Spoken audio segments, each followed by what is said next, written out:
Exercice numéro 12 de la série de TD numéro 2. Montrer que les formules suivantes sont des théorèmes.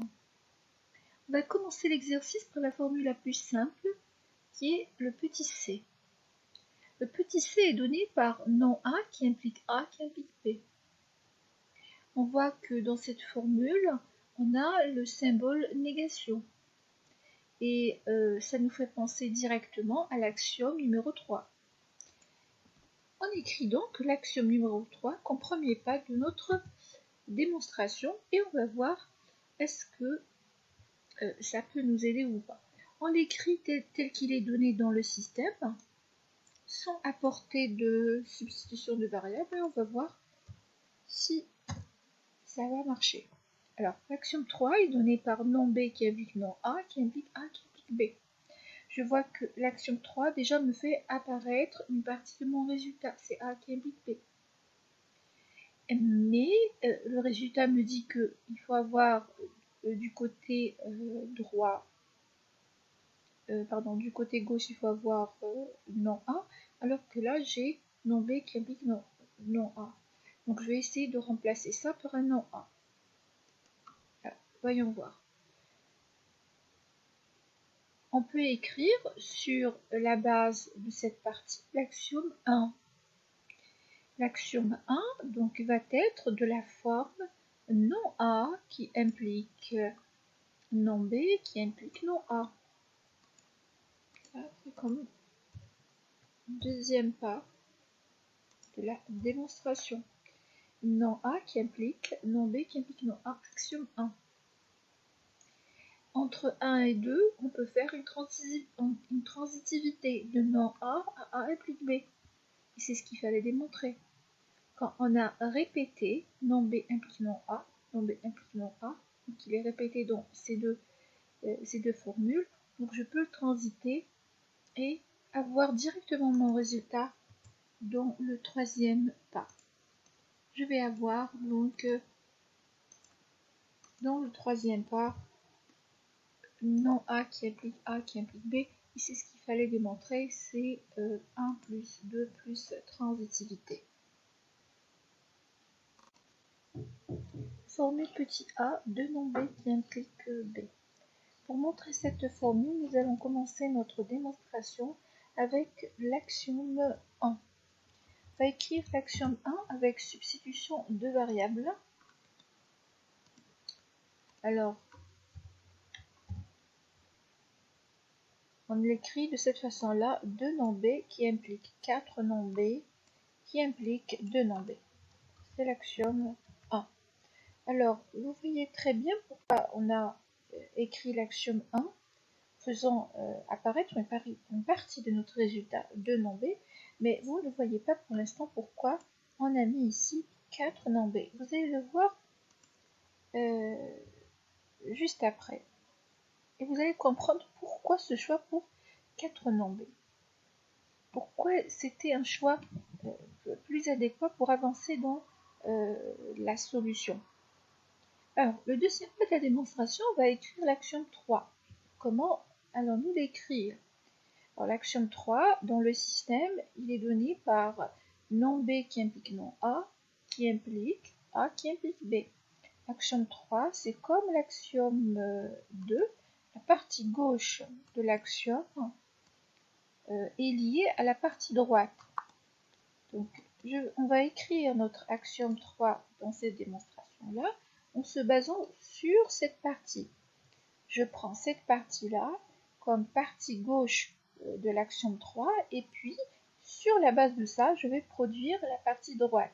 Donc je vais avoir, comme pas de ma démonstration, je vais avoir ceci. En 2, je vais avoir ça. Voilà. J'ai 4 non B qui impliquent 2 non B comme partie gauche de l'axiome 3. Donc de la partie droite, je vais produire quoi? Donc, cette partie est liée à celle-là. Là, j'ai 2 non B, donc ici, je vais avoir un seul. Là, j'ai 4, donc là, je vais avoir 3. Et ça, c'est l'axiome 3. troisième pas de la démonstration, c'est évident, il y a une transitivité.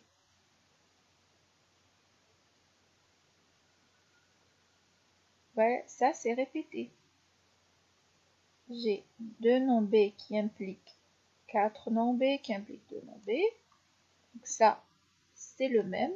Je le retrouve ici. Donc je le transite pour passer directement à cette partie. Okay, donc la partie troisièmement, je vais avoir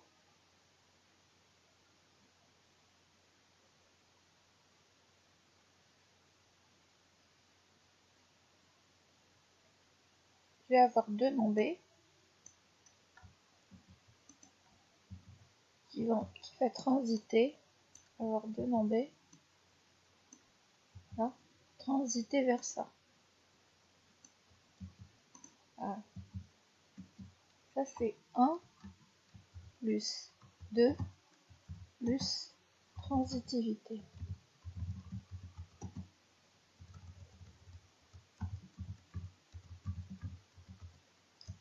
En 4, qu'est-ce que je peux faire en 4? Alors, j'ai 2 noms B. J'ai 2 noms B. Moi, il me faut un B. Jusque-là, je suis loin. Alors, ici, j'ai un nom B qui implique... Qu'est-ce que je peux faire? Je peux écrire aussi l'axiome 3 sur cette base. Regardez. Je prends ça. Et j'écris l'axiome 3. Qu'est-ce que je vais produire? Dans la partie droite, je vais avoir ça. Droite, je vais avoir ceci. Voilà. Là, j'ai 3 noms B. Donc ici, je vais en avoir 2. Là, j'ai un seul nom B. Donc là, je vais rien avoir. Je vais rien avoir. Ça, c'est aussi l'axiome 3. Okay. En 5, qu'est-ce qu'on peut avoir? Alors, on peut avoir aussi une transitivité. On peut faire une transitivité. Ça, cette partie-là qui est répétée. Elle est là et elle est là. Donc, je peux transiter de 2 noms B comme ça, vers ça. Je peux faire ça. C'est vrai ou pas? Donc, c'est 3 plus 4 plus transitivité. C'est 3 plus 4 plus transitivité.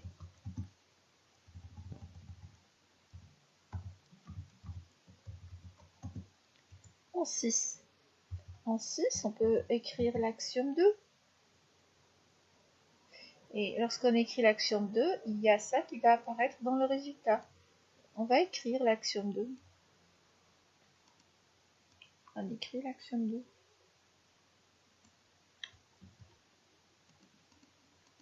Comme ça.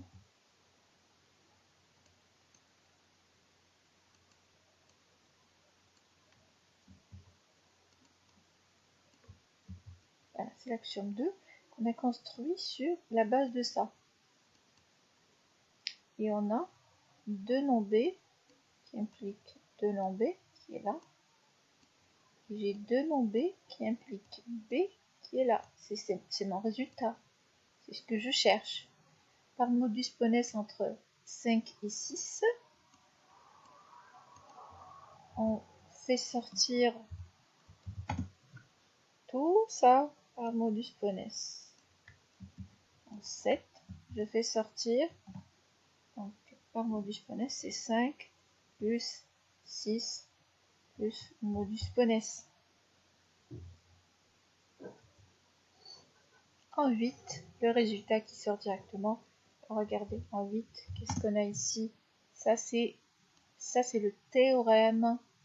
C'est le théorème de l'exo 11. C'est le théorème A qui implique A, qu'on a vu, P implique P, qu'on avait vu dans le cours.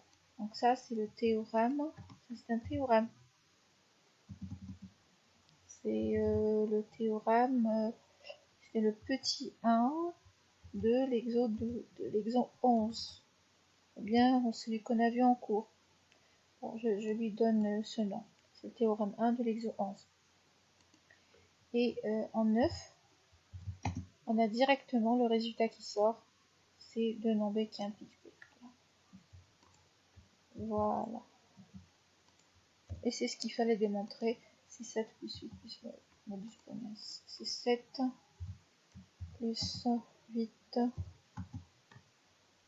plus modus ponens. On va proposer une autre solution à la formule petit a, 2 non B qui implique B. Cette fois-ci, pour commencer la démonstration, on va exploiter le théorème petit c déjà démontré. Là, c'est le théorème petit c. Je vais écrire comme ça, théorème petit c de l'exo 12. Alors, on ne va pas le garder comme ça. Déjà, il y a petit a, la variable a à remplacer par le grand B, comme ça. Donc, on fait une substitution de variables. On remplace le a par le b.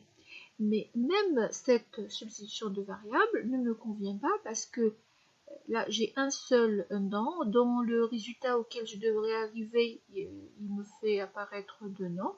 Donc, ce serait plus intéressant si je remplace le A par un nom B. Donc là, je vais avoir double négation et là, je vais avoir une seule négation. Donc là, je vais doubler cette négation. Ok, je double la négation comme ça. Et là, donc, je vais avoir nom B. Donc on a remplacé le A par nom B. D'où cette substitution de variable. Et ce B, on l'a gardé tel quel. Il est là, le B. Alors, avec ça, comme substitution de variable, nous n'allons pas aller loin dans la démonstration. C'est pour cela que je vais remplacer aussi le B par un non B. Donc, je vais, au lieu d'avoir juste un B, je vais avoir non B. Je remplace le B par un non B.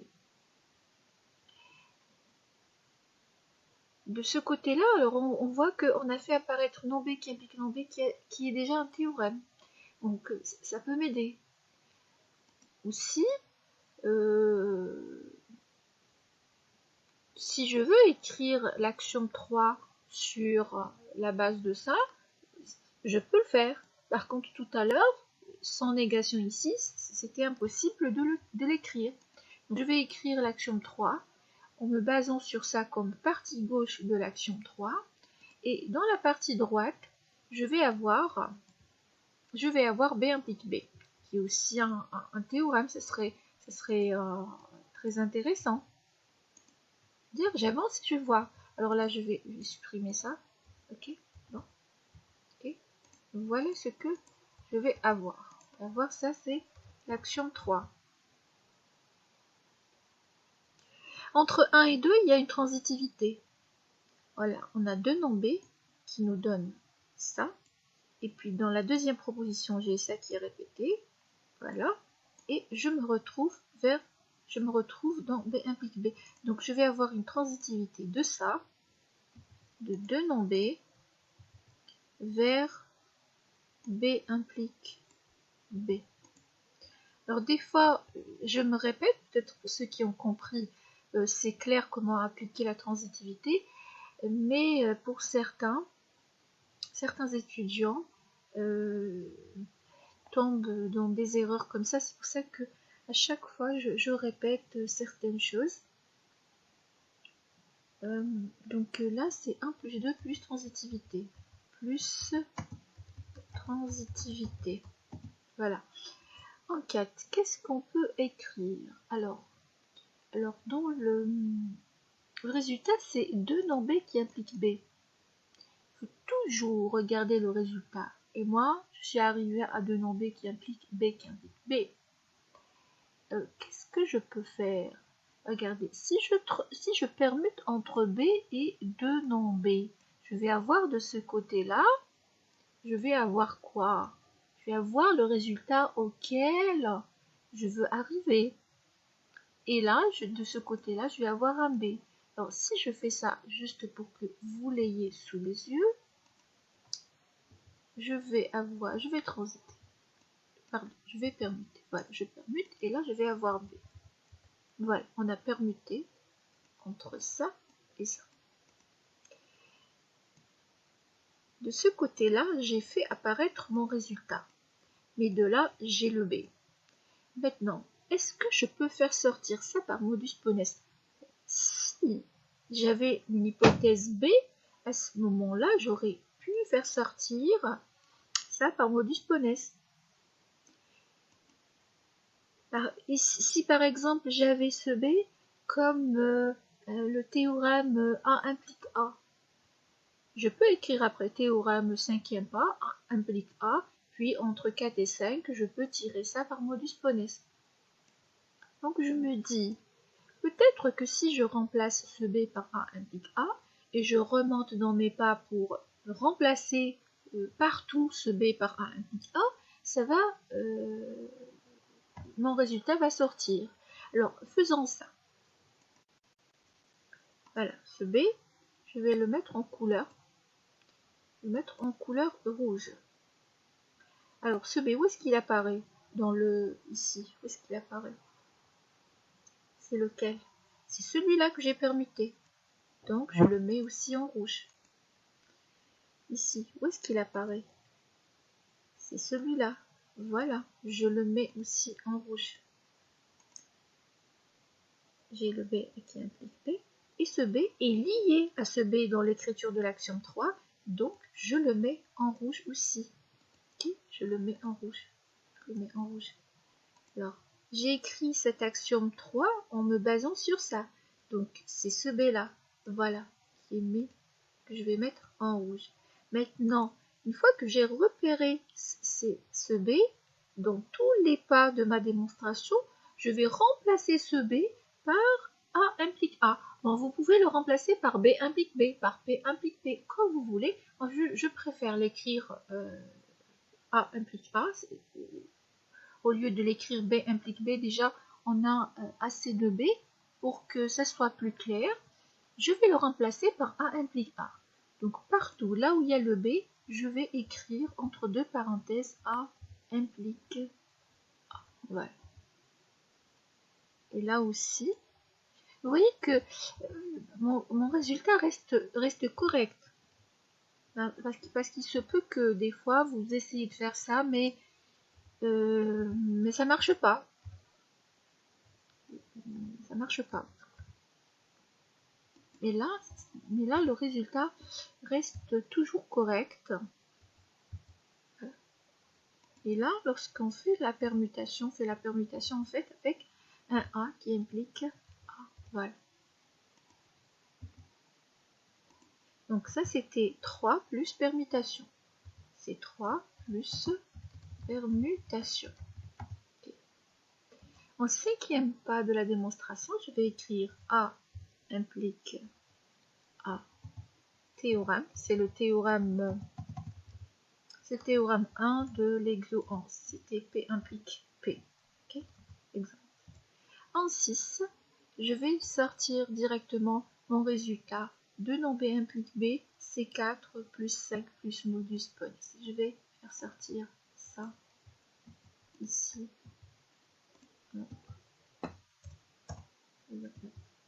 Double négation. Voilà. C'est 4 plus 5 plus modus ponens, et c'est ce qu'il fallait démontrer.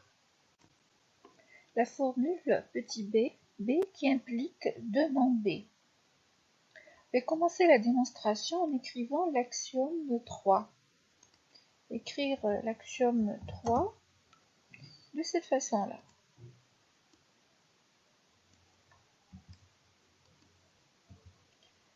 Trois non B qui implique non B qui implique un B qui implique 2 non B. Alors, en écrivant l'axiome 3 de cette façon-là, j'ai fait sortir déjà mon résultat. Il est là. Voilà.